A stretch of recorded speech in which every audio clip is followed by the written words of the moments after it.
Good morning everyone, welcome to all in Devita classes. आज की class में हम डिस्कस करेंगे velocity time graph. Last class में हमने डिस्कस किया था पोजीशन टाइम ग्राफ, जो कि मोशन को शो कर रहा था, वेलोसिटी या स्पीड को शो कर रहा था।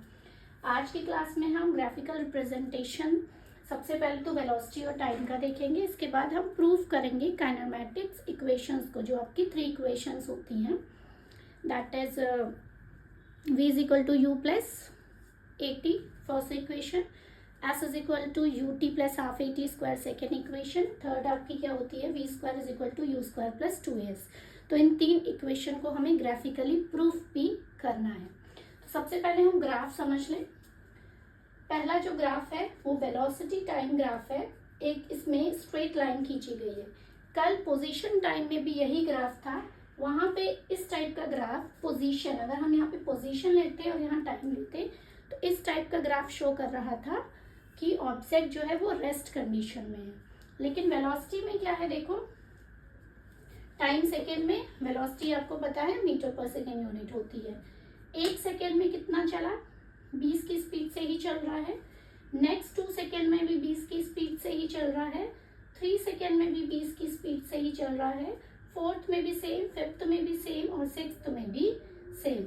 यानी कि 0 से 6 सेकेंड के बीच में अगर हमने ऑब्जर्व किया तो गाड़ी की जो स्पीड थी वो कितनी थी, 20 मीटर पर सेकेंड। ना गाड़ी की स्पीड कम हुई है, ना गाड़ी की स्पीड बढ़ी है। तो हम क्या कहेंगे, गाड़ी हमारी कांस्टेंट स्पीड से चल रही है।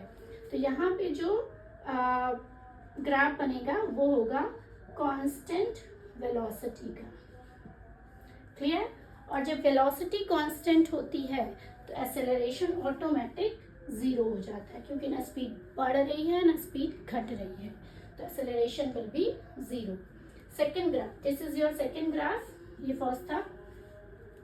यहाँ पे हम क्या ऑब्जर्व कर रहे हैं, 0 से 5 सेकेंड के बीच में गाड़ी की चाल 2.5 बढ़ी। ठीक है, तो यहाँ जो बड़ी है वो 2.5 बढ़ी है मीटर पर सेकेंड। फिर अगले 5 सेकेंड में हमने देखा फिर 2.5 बढ़ के 5 हो गई। फिर हम अगले 5 सेकेंड में हमने देखा 5 से 7.5 हो गई, तो यहाँ भी 2.5 बढ़ी। यानी कि ईच इंटरवल ऑफ टाइम में जो स्पीड बढ़ रही है गाड़ी की वो 2.5 मीटर पर सेकेंड के हिसाब से है इन ईच 5 सेकेंड के इंटरवल में। तो ऐसी स्पीड को हम क्या कहेंगे, एक्सेलरेशन कांस्टेंट है। ठीक है, और इंक्रीजिंग है, क्या कहेंगे, इंक्रीजिंग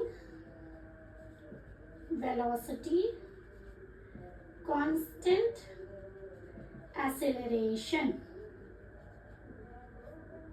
दैट मीन्स यहाँ पे वेलोसिटी पर सेकेंड के हिसाब से, पर 5 सेकेंड के हिसाब से कॉन्स्टेंटली इंक्रीज हो रही है। तो इंक्रीज तो हो रही है लेकिन कॉन्स्टेंटली एक्सेलरेशन के साथ हो रही है। यहाँ पे आ जाते हैं, यहाँ क्या है, 0 से 5 सेकेंड में गाड़ी की स्पीड थी 12.5 मीटर पर सेकेंड। फिर अगले 5 सेकेंड में क्या हुई, इतनी ही डिक्रीज कर गई, यानी कि 2.5 डिक्रीज करके चली आई 10 meter per second. This is the meter per second, velocity show कर रहा है। फिर अगले 2.5 सेकेंड में ये आ गई, सॉरी अगले 5 सेकेंड में ये आ गई 7.5 में। फिर अगले 5 सेकेंड में ये गाड़ी आ गई, गाड़ी की स्पीड आ गई 5 मीटर पर सेकेंड में। फिर अगले 2.5 में आ गई आपकी 2.5 मीटर पर सेकेंड में, और लास्ट में 30 सेकेंड बाद गाड़ी रुक गई। मतलब यहाँ पे क्या हो रहा है, डिक्रीजिंग वेलोसिटी हो रही है और कॉन्स्टेंटली हो रही है, यानी कि 2.5 पर 5 सेकेंड में गाड़ी की स्पीड घट रही है। तो decreasing velocity but constant acceleration. दोनों ही केस में चाहे स्पीड बढ़ रही है या घट रही है, दोनों ही ग्राफ में एक्सेलरेशन कांस्टेंट है, क्योंकि एक पर्टिकुलर टाइम में हर 5 सेकेंड में, एवरी 5 सेकेंड में 2.5 मीटर पर सेकेंड घट या बढ़ रही है, इसीलिए यहाँ पे एक्सेलरेशन कांस्टेंट होगा। अब सबसे इंपॉर्टेंट काइनेमेटिक्स इक्वेशंस को हम डिस्कस करेंगे। Now we will discuss the 3 equation of motion. First one is the v is equal to U plus A T, first equation है v is equal to U plus A T, second s is equal to U T plus half A T square, and third equation is v square is equal to U square plus 2as. This is the most important concept of your this chapter. इसमें most of the numerical आपके इसी concept से clear हो जाएंगे. So without wasting the time let's start with the कैसे इसको proof करना है. ग्राफिकल रिप्रेजेंटेशन आज हम देखेंगे, कल हम इसका मैथमेटिकल कॉन्सेप्ट देखेंगे. सबसे पहले हम first equation that is b is equal to U plus A T, इसको प्रूफ करेंगे ग्राफिकल रिप्रेजेंटेशन के फॉर्म में. सबसे पहले हम कोऑर्डिनेट खींचेंगे दैट इज एक्स एक्सिस और वाई एक्सिस. जनरली जब हम ग्राफ बनाते हैं वेलोसिटी और टाइम का, तो we will start from the origin, but this time because हमें u चाहिए तो u हम 0 से स्टार्ट ना करके थोड़ा सा ऊपर से स्टार्ट करेंगे. इस पॉइंट से कोई भी व्हीकल है वो मूव कर रहा है इस ग्राफ के पोर्शन में. ठीक है, यहाँ पे हमारा टाइम नोटेड होता है और ये हमारी वेलोसिटी शो करती है. ये कितना, ये हमारा u है और ये वाला हमारा v पॉइंट है. This clear. नाउ इसमें हम ग्राफ में क्या करेंगे, सबसे पहले इस लाइन को इसके बेस से ज्वाइन करेंगे इस टाइप से. नाम रख लेंगे इसका a b c d और ये e है. क्लियर. इसको f ले लेते हैं. सबसे पहले हमने क्या देखा,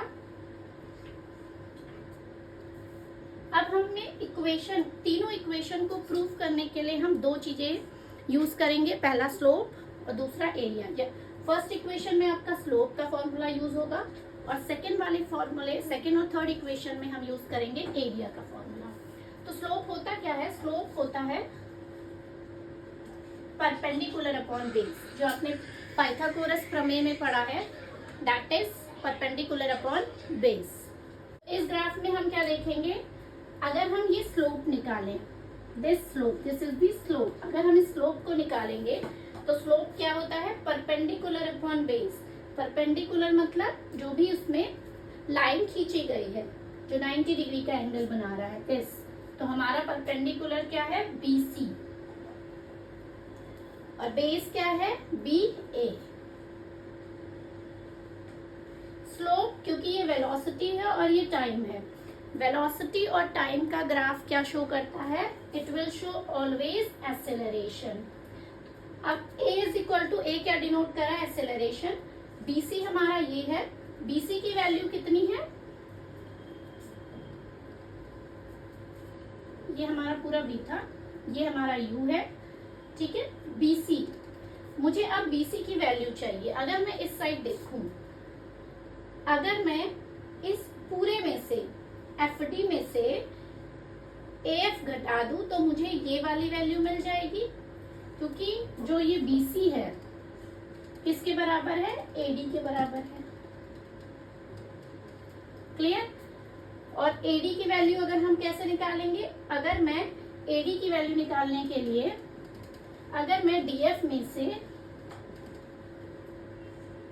AF माइनस कर दूं, यानी कि पूरी कितनी लेंथ है, यहाँ से यहाँ तक V है, V में से अगर मैं U माइनस कर दूं तो मेरा AD निकल आएगा, और AD ही BC है, तो यानी कि इसकी जगह मैं क्या लिख सकती हूँ, ये लिख सकती हूँ, BC की जगह V माइनस U लिख लेते हैं, V माइनस U. अब BA आते हैं, BA कहाँ लिखा है, ये A है हमारा. BA ये किसके बराबर है, ये EF के बराबर है. जो BA है वो EF के बराबर है, और EF क्या है, टाइम. तो BA भी क्या हो जाएगा, टाइम. तो अब BA की जगह हम क्या लिख सकते हैं, टाइम लिख सकते हैं. ये हमारा क्या फॉर्मूला निकल आया, एक्सेलरेशन, जो कि स्लोप शो कर रहा था, परपेंडिकुलर, यानी कि V माइनस पूरी V थी, उसमें से ये घटाया तो ये निकल आया, और टाइम नीचे आपका बेस हो गया. और एक्सेलरेशन का फॉर्मूला भी हमारा a is equal to V minus U upon T होता है. ना क्रॉस मल्टीप्लाई करते हैं, A T equal to V minus U हम क्या करेंगे, u को इधर ले आओ, AT plus u equal to v, इसी को हम लिख सकते हैं v is equal to u plus AT। This is the first equation of motion. Clear? अब हम इसी ग्राफ की हेल्प से क्या करेंगे, दूसरी इक्वेशन को सॉल्व करेंगे। इसको रफ करते हैं। दूसरी इक्वेशन ऑफ मोशन क्या है, s is equal to ut plus half AT square. s क्या है, मतलब एरिया है। एरिया क्या होता है, जितना भी दूरी या डिस्टेंस उसने ट्रेवल किया है, कवर्ड किया है। तो दूसरी इक्वेशन में we are using the area. आपको ये दिख रहा है, एक तो ये है, सेकेंड इक्वेशन में अगर हम बात करें, है ना, और दूसरी ये चीज दिख रही है। तो हम क्या करेंगे, एरिया निकालेंगे ट्राइंगल ABC का, और एरिया निकालेंगे रेक्टेंगल AFEB का। तो S is equal to S denote for distance, और वी कैन से यहाँ पे एरिया डिनोट कर रहे हैं। एरिया मतलब डिस्टेंस कितना कवर किया। तो क्या लिखेंगे, area of triangle ABC plus area of rectangle AFEB।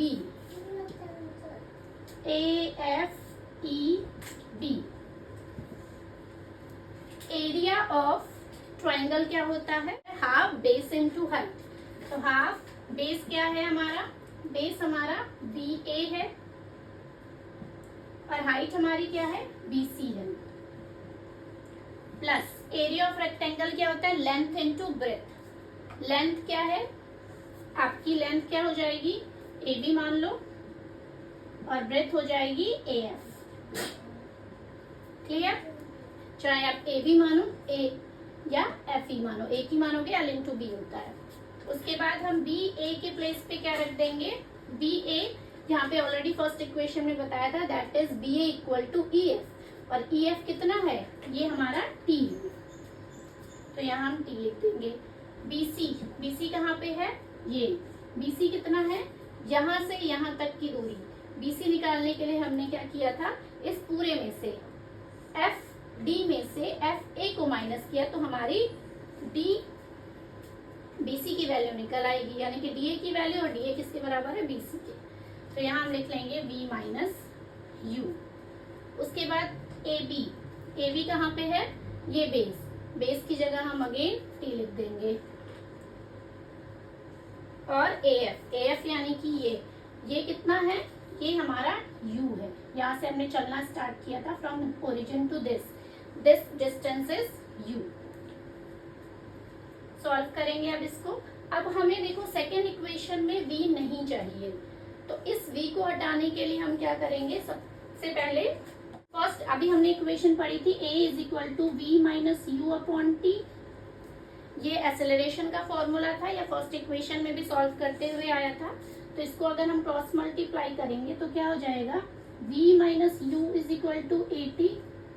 अब हम इस V माइनस यू की जगह क्या रख देंगे, AT रख देंगे। तो half T into AT plus UT।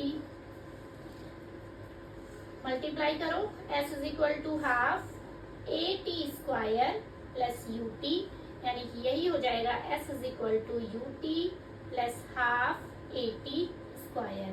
This is your second equation of motion which is already proved. Now इसी ग्राफ की हेल्प से हम थर्ड इक्वेशन को प्रूव करेंगे, that is V square is equal to U square plus 2AS। अभी first में हमने क्या किया, फर्स्ट में हमने सिर्फ ये ट्राइंगल लिया था और स्लोप निकाला था। सेकेंड इक्वेशन को प्रूव करने के लिए हमने इस ट्राइंगल को लिया था और इस रेक्टेंगल के एरिया को लिया था, और दोनों को एड ऑन करके सॉल्व कर लिया था। अब हम क्या करेंगे, थर्ड इक्वेशन में हम एरिया निकालेंगे, बट हम इस पूरे स्ट्रक्चर का एरिया निकालेंगे, इस पूरे स्ट्रक्चर का। और ऐसा स्ट्रक्चर किसका होता है, ट्रेपेजियम, है ना, ट्रेपेजियम का होता है।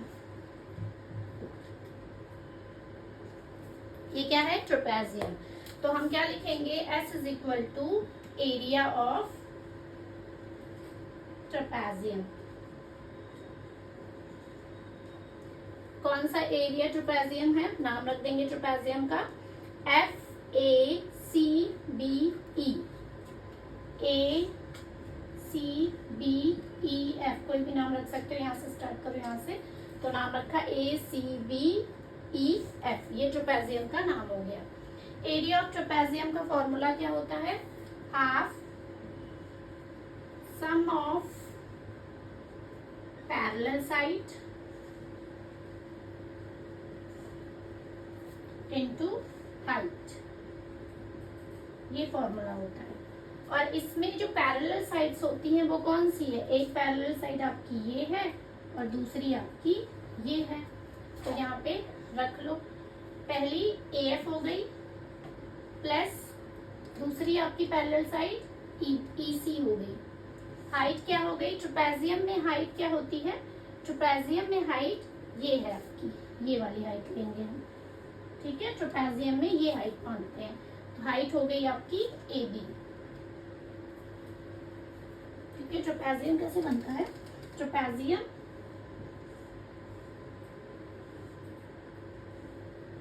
ये है आपका ट्रेपेजियम का स्ट्रक्चर। ये आपकी दोनों पैरेलल साइड्स हो गई, इक्वल नहीं होती है but parallel to each other होती है। और ये आपका क्या हो गया? हाइट हो गया। तो हाइट हमने AB ले ली। वैल्यू पुट करते हैं, हाफ AF की जगह हम क्या रख सकते हैं? U। EC पूरी हमारी यहाँ से यहाँ तक V था, तो ये भी EC भी हमारा V हो जाएगा। AB हमारे क्या है? EF के बराबर यानी कि T। तो क्या हो जाएगा? S is equal to half U plus V into T। अब इस इक्वेशन में देखो, हमें T की वैल्यू नहीं चाहिए, तो हमने फॉर्मूला क्या पढ़ रखा है? A is equal to V minus U upon T। तो T इज इक्वल टू क्या लिख सकते हैं? V minus U upon A लिख सकते हैं। तो इस T की जगह हम V minus U upon A रख देंगे। तो S is equal to half U plus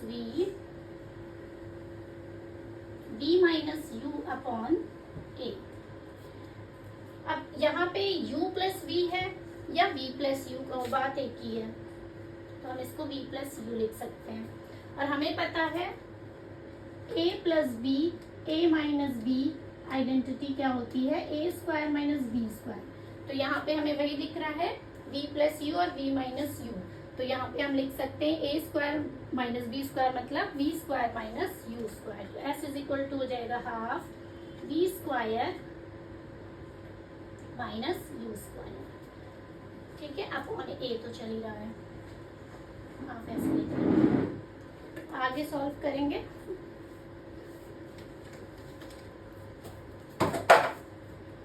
क्या हो जाएगा? S is equal to V square minus U square upon 2A।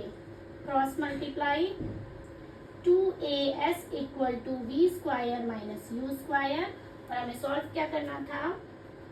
V को उठा के इधर ले आएंगे, तो 2AS plus U square equal to V square, या हम लिख सकते हैं V square is equal to U square plus 2AS। ये हमारी थर्ड इक्वेशन ऑफ मोशन है। तो आज की क्लास बस इतनी ही, बाकी आगे का सर्कुलर मोशन बचा है वो हम करेंगे कल डिस्कस। Thank you. क्लास अच्छी लगे तो वीडियो को लाइक, शेयर एंड चैनल को सब्सक्राइब करना ना भूलें।